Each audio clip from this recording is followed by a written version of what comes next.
This might make your head hurt. Get your coffee.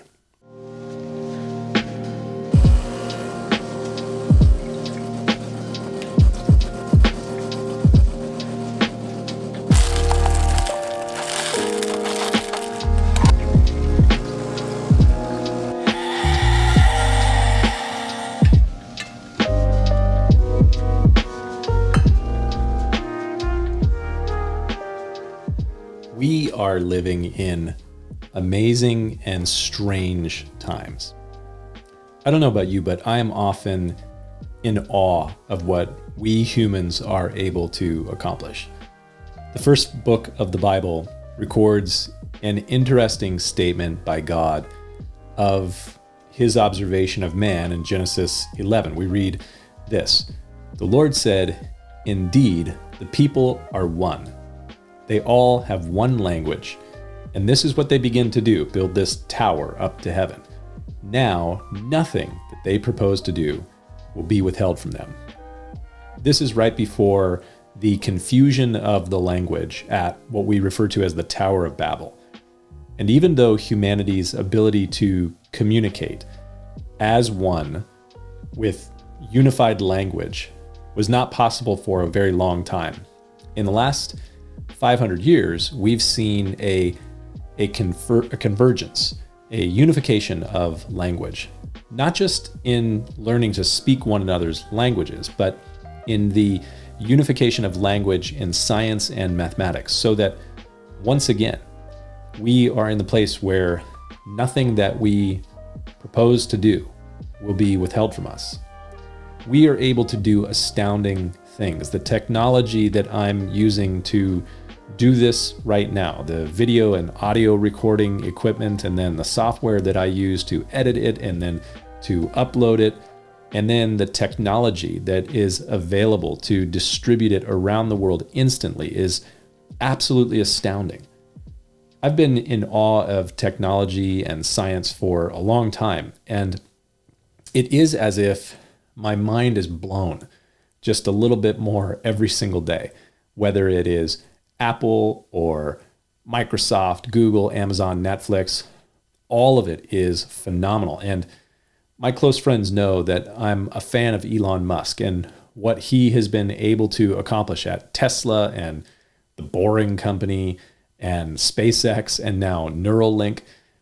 Watching SpaceX test their new Starship or put 60 Starlink satellites into space with each launch of their Falcon 9 rocket to make satellite internet available around the entire world. Their goal is to have some 40,000 satellites in orbit around the Earth to make internet available to everybody. It absolutely is stunning. And then to watch the launch vehicle, the Falcon 9 first stage rockets, come back and land themselves at the launch site after they've launched, or to land themselves on a drone ship out in the middle of the Atlantic. Mind blown.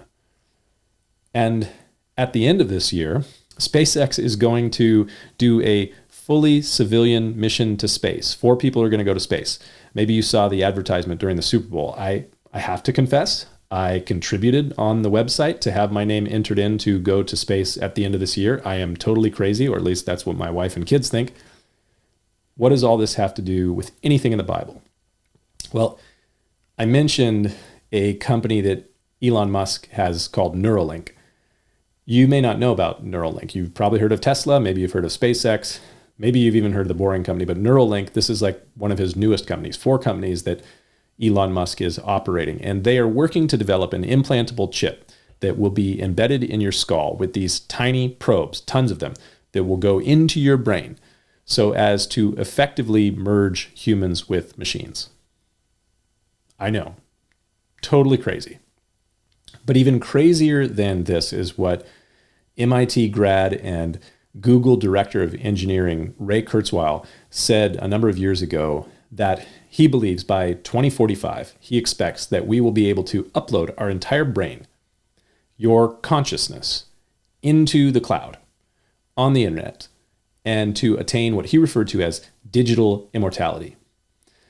Astrophysicist Neil deGrasse Tyson has speculated that this may be the fastest way for humans to achieve interstellar travel, that we can move our consciousness into digital information and then to beam that digital information to the stars. Now, I realize that this stuff sounds crazy.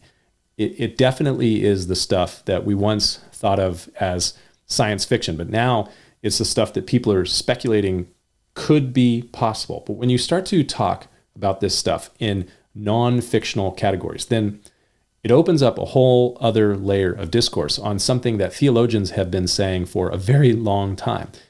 If it is true that we might be able to convert our consciousness into digital information, which is effectively invisible, it's just information.